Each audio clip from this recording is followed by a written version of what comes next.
흔히 우리는 우리의 살아가는 일생을 길과 여정으로서 표현하는 것을 보게 되죠. 이게 어린 시절은 좀 이 길이 단순하고 명료한 것 같아요. 딱 한 길 같죠. 뭐 착한 아이들은 부모 말 따라 그 길을 잘 따라가면 되고, 뭐 아이들이 배우는 것도 단순하고 명료하듯이.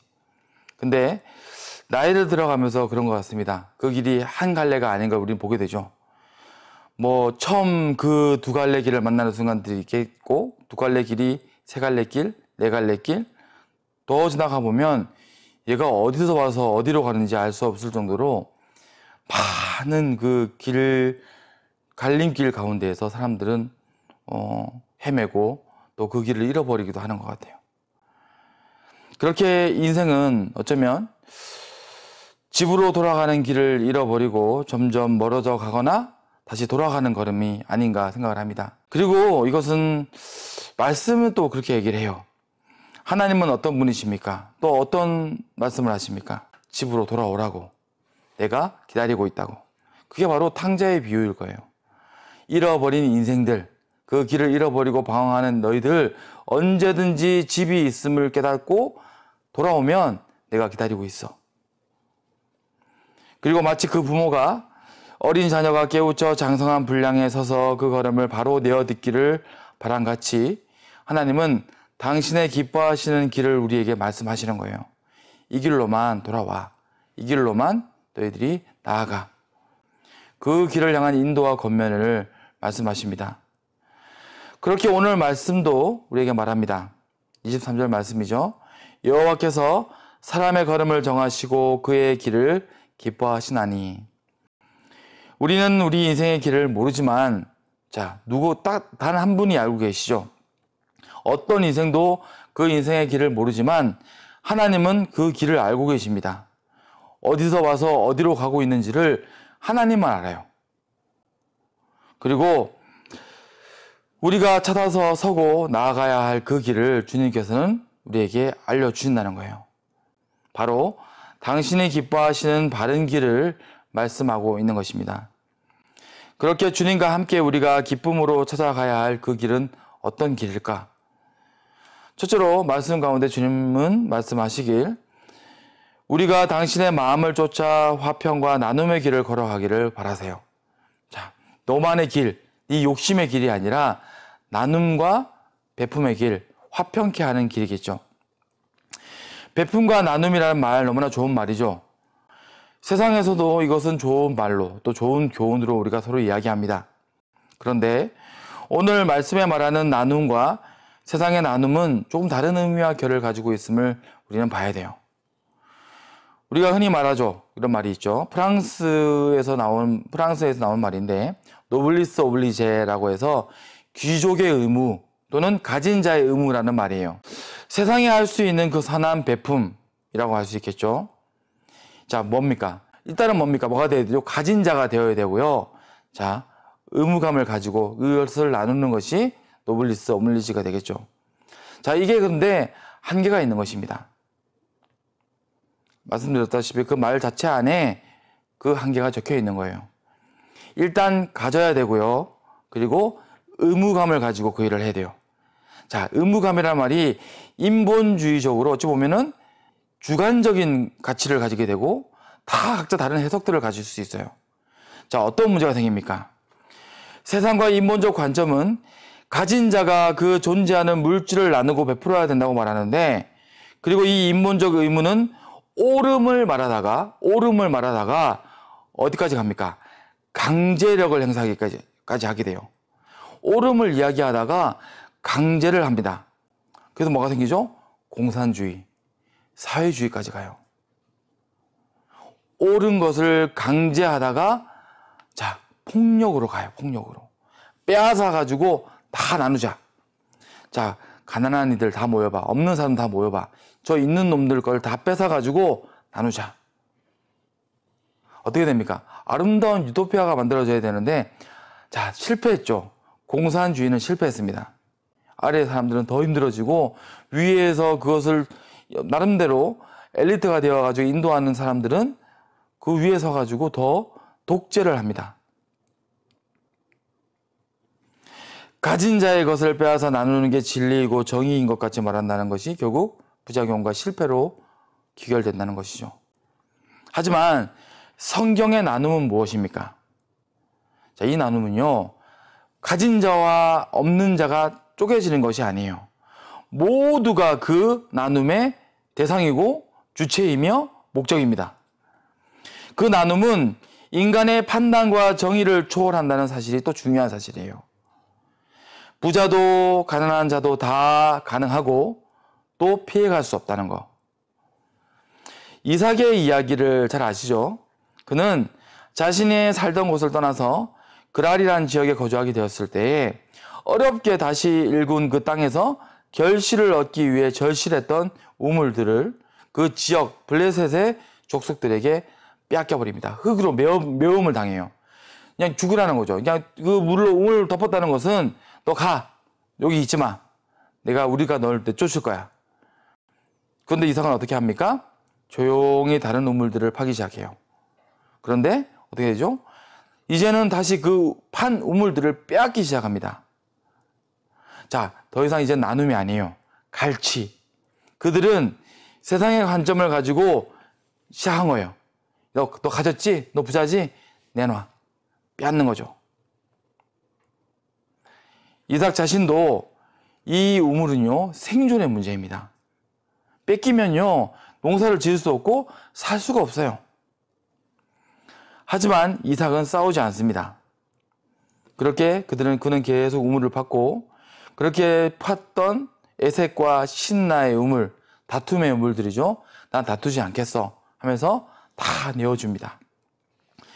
그렇게 몇 차례 나눔이 아닌 갈취가 이어지고 지나가자, 자, 더 이상 그들이 그의 것을 빼앗지 않아요. 이상한 거야. 자기들이 아는 그 방식과 논리 안에선 그가 덤벼야 되는데, 도망쳐야든지 덤비든지 해야 되는데, 싸우든지 도망치든지를 해야 되는데, 그러지 않는다는 거예요. 그러자 그가 결국 얻은 우물이 있죠. 르호봇이라는 우물을 얻게 돼요. 르호봇을 만나고 나서, 자, 그 적들은 두 손을 들어서 포기를 선언합니다. 더 이상 빼앗지 않을게. 그리고 더 이상 다툼은 없었고, 그 르호봇은 넓은 지경이라는 의미를 가지는 지경이 되어서, 자, 넉넉함을 가지게 되죠.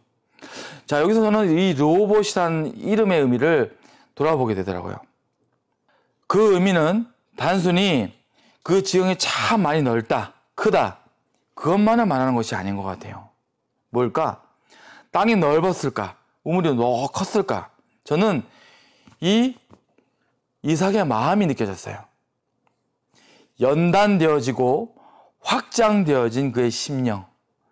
연단되고 확장되어져 가지고 이제 충분히 그들을 미움으로가 아니라, 말씀드렸죠? 에색과 신라까지는 그래도 다툼이라는 이름을 지었어요. 맞죠? 싸우진 않았지만 그 마음 안에 솔직히 이 블레셋 족속들을 바라볼 때 불편함이 있었다는 것을 느낄 수 있어요. 근데 르호봇을 만나자 그의 마음은 확장되어졌고, 자, 결실로 이룰 수 있는 정금의 마음이 되었어요. 그러자 끝납니다. 저는 어쩌면 이것이야말로 이 르호봇의 의미가 아닌가 생각을 해요. 내 마음이 르호봇이 되는 거. 그리고 이 나눔의 일이 주님 앞에서 결코 물질의 크기만이 아닌 것을 말하는 또 말씀이 또 하나 있죠. 단지 물질을 말하는 것이 아니고, 그 물질의 크기를 말하는 것이 아닌 것은 마가복음 12장 42절, 43절 말씀에 한 가난한 과부는 와서 두 렙돈 곧 한 고드란트를 넣는지라. 예수께서 제 아들을 불러다가 이르시되, 내가 진실로 너에게 이르노니 이 가난한 과부는 헌금함에 넣는 모든 사람보다 많이 넣었도다. 과부의 두 렙돈, 잘 아시는 말씀이죠. 예수님은 왜 그녀의 두 렙돈이 성전의 모든 예물보다 귀하다고 말했을까? 그녀는 바로 그 성전 안에서 그 누구도 못한 진심으로 베푸는 마음, 전심으로 주님께 헌신하는 마음으로 이 물질을 드렸고, 주께 섰기 때문에 예수님에게 발견되어진 거예요. 얼마나 많은 이들이 또 유력자들이 거기서 물질을 드렸을까, 예물을 드렸을까. 비교도 안 되는 예물이겠죠. 근데 그녀의 진심, 마음의 크기는 그들 모두를 합친 것보다 컸다는 거예요. 오늘날 모든 사람들이 또 교회까지도 사실 이게 쉽지 않습니다. 이 물질의 크기로 사람들을 봐요. 판단하기 너무 쉽습니다. 예배 드릴 때는 그렇게 하다가도 누군가 큰 예물을 드려서 하나님께 이런 걸 헌물을 심고 뭐 또 이렇게 내어놓으면 헌신을 하면 달리 보이고 달리 대하게 되죠. 근데 그게 아닌데 우리는 못 봐요. 맞죠? 분명히 그 성도들 가운데에서 정말 작지만 어찌 보면 티도 나지 않겠지만 주님 앞에서 가장 귀한 예물을 드리는 사람은 따로 있을진데 우리들은 발견하기 쉽지 않아요. 하지만 우리는 하나님이 기뻐하시는 길을 걸어가야 된다는 거예요. 일단 나라도 다른 사람들을 가지고 판단하는 것이 문제가 아니고 나라도 주님 앞에서 진심과 전심으로 당신의 기뻐하시는 그 길을, 나눔의 길을, 큰 물질을 나누고 뭐 이게 아니라 작은 것이라도 포기할 줄 알고 나눌 줄 아는 그 길을 걸어가면 돼요. 그리고 둘째로 하나님의 기뻐하시는 길은 어떤 길입니까? 언제든 악을 떠나고 선을 행하는 길이 바로 하나님의 기뻐하시는 길이라고 말해요. 지난 금요 철야의 말씀을 다 기억하시죠? 모든 인생들 안에 있는 한 가지 마음이 있다 말씀드렸죠. 죄와 악의 마음. 모든 인생들은요, 어떤 선한 것도, 선한 생각도, 선한 마음도 그 바로 이면에는 악이 존재합니다. 죄가 존재해요.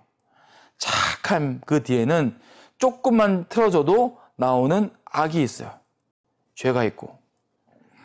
그래서 말씀이 말하듯 뭡니까? 의인은 없나니 얼마나 없죠? 한 명도 없어요. 그래서 우리들 인생이 기본적으로 가는 자리는 어디입니까? 모든 인생들의 디폴트, 그들이 머무는 자리, 바로 악의 자리예요. 그들이 서 있는 그곳이 악한 현장일 수 있어요. 그래서 우리는 무엇을 하는 게 중요합니까? 무엇이 중요하죠? 자, 머물지 마. 다시 말해서 언제든 인정하고 자복한 후에 떠나는 걸 잘해야 돼요. 떠나는 거. 인정하고 자복하여서 떠나는 거. 이걸 잘해야 됩니다. 그래서 시편 1편 1절 말씀은 뭡니까? 복 있는 사람은 악인들의 꾀를 따르지 아니하며 죄인들의 길에 서지 아니하며 오만한 자들의 자리에 앉지 아니하는 자라고 말합니다. 자, 여기 나와요. 지혜로운 자들은 압니다. 또 신실한 자들은 알아요.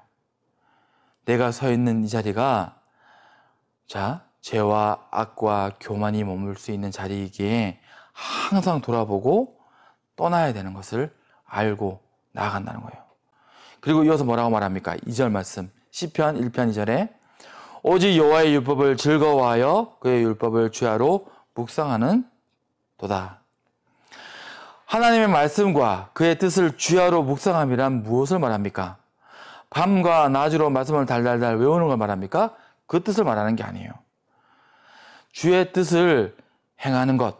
다시 말해서 밤에 생각만 하고 꿈만 꾸는 것이 아니라 낮에는 행해라. 나가서 행해. 밤과 낮으로 계속 누워가지고 우리 생각만 합니까? 아니죠. 밤에는 집에 머물지만 낮에는 세상에 나아갑니다. 그 뜻을 말해요. 주야로 묵상함이란 말씀을 생각하고 묵상하되 행하기까지. 그래서 주님이 기뻐하시는 길은 뭡니까? 무엇입니까? 주님이 기뻐하시는 길은 악을 떠나고 주의 의를 행하는 길을 말해요. 그리고 이제 이 모든 걸음들을 넘어서서 결국 가장 하나님께서 기뻐하시는 중요한 길, 그 걸음을 또 어디에 했을까? 이게 바로 중요한 결론일 수도 있겠고 핵심일 수 있어요. 앞서 말한 그 모든 가치들을 이것을 이루지 못하면 다 무용하게 될 수 있는 일이겠죠. 바로 무엇입니까? 오직 하나님을 바라고 붙드는 길과 걸음에 우리는 서야 돼요. 앞서 말씀드린 모든 것을 알았고 모든 것을 행했어도요, 이 일이 실패되면 끔찍하고도 안타까운 실패가 돼요. 바로 뭡니까? 첫째는 하나님을 바라고 동행하는 거예요. 그렇다면 하나님을 바라고 동행함에 있어서 가장 중요한 지혜이자 능력은 대체 뭘까? 그 하나님을 앙망하고 바라며 그분과 동행하면서 내가 실패하지 않을 수 있는 가장 중요한 능력. 24절 말씀에 말합니다. 그는 넘어지나 아주 엎드러지지 아니함은 여호와께서 그의 손으로 붙드심이로다. 진짜 중요한 능력은 이건 것 같아요. 제가 보니까. 말씀을 또 말씀하기를.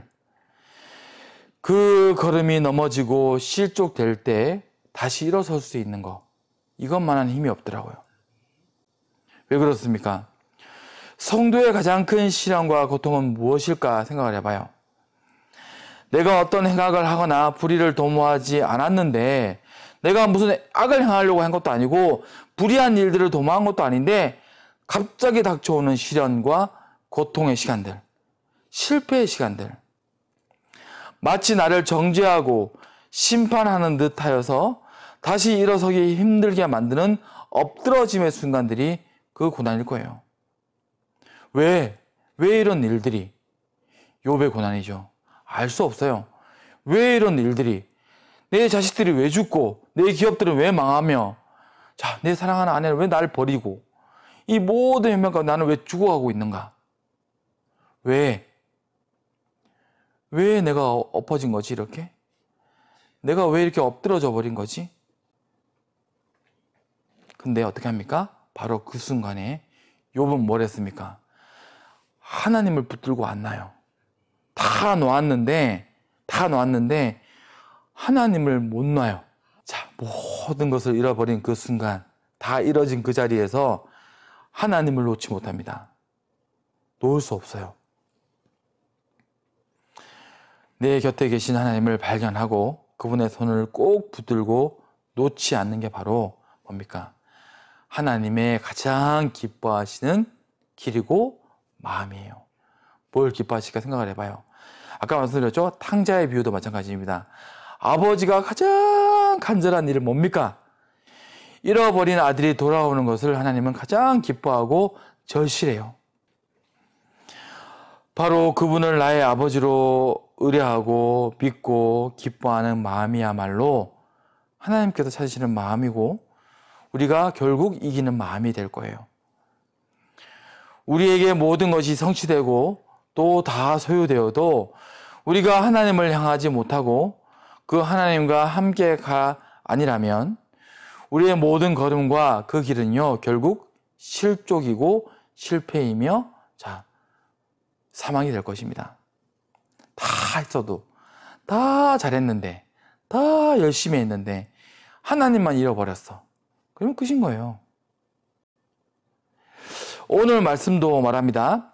우리가 마치 그분의 자녀처럼 넘어져도 하나님만 아버지로 믿고 의뢰할 수 있다면, 그분을 다시 붙들고 설 수 있다면 우리는 이길 수 있다는 거죠. 28절 29절 말씀에 여호와께서 정의를 사랑하시고 그의 성도를 버리지 아니하심이로다. 그들은 영원히 보호를 받으나 악인의 손은 끊어지리로다. 의인이 땅을 차지하며 거기서 영원히 살리로다. 아버지 하나님은 그 친절한 손으로 우리 손을 꼭 붙들고, 반드시 붙들고 넘어져도 아주 엎드러지지 아니하고 실족되지 않도록 인도하실 것이며, 결국 무엇을 원하십니까? 영원히 당신과 함께하기를 기다리고 원하시는 거예요. 다윗의 고백이기도 하죠. 아버지의 집에 영원히 거하리로다. 아버지의 기쁨이 다윗의 기쁨이었죠. 하나님의 기쁨이 다윗의 기쁨이었기에 뭐가 됐죠? 하나님의 기쁨과 다윗의 기쁨이 딱 맞아버렸기 때문에 뭐가 됩니까? 내 마음에 합한 자가 된 거예요. 우리는 모두 각자 또 모두 함께 어려운 시대를 또 보내고 있습니다. 그리고 그 어려움을 맞을 때 우리들은 넘어지겠지만 우리는 어떤 상황일지라도 아주 엎드러지지는 말아야 돼요. 넘어지지 않을 거란 말씀 못 드립니다. 넘어질 거예요. 저도 많이 넘어졌고 지금도 넘어질 수 있어요. 하지만 아주 엎드러지지 마세요. 아주 포기하지는 마세요. 절대로. 하나님은 그 넘어질 때 당신의 손을 붙들고 다시 일어섬을 가장 기뻐해요. 잃어버린 탕자가 돌아왔을 때 그 장자는 이해하지 못합니다. 아버지 왜 이렇게 기뻐하냐고. 아버지만 아는 기쁨이에요. 아버지만 아는 기쁨. 잃어버리지 않는 것. 내 자식을 잃어버릴 줄 알았는데 잊어버리지 않고 되찾는 그 기쁨. 우리가 넘어졌는데 하나님을 부인하지 않고 하나님께 실망하지 아니하고 그분을 끝까지 붙들고 돌아오는 것. 그거면 하나님은 기뻐하시고 만족하신다는 거죠. 그게 주의 기쁨이라는 거죠. 시편 오늘 말씀 가운데 읽지 않았지만 37편 34절부터 37절의 말씀 한번 읽어드리고 말씀 마치겠습니다. 여호와를 바라고 그의 도를 지키라. 그리하면 내가 땅을 차지할 것이라. 악인이 끊어질 때 내가 똑똑히 보리로다. 내가 악인의 큰 세력을 본즉 그 본래 땅에 서 있는 나뭇잎이 무성한 같으나 내가 지나갈 때 그는 없어졌나니 내가 찾아도 발견하지 못하였도다. 온전한 사람을 살피고 진정한 자를 볼지어다. 모든 화평한 자의 미래는 평안이로다.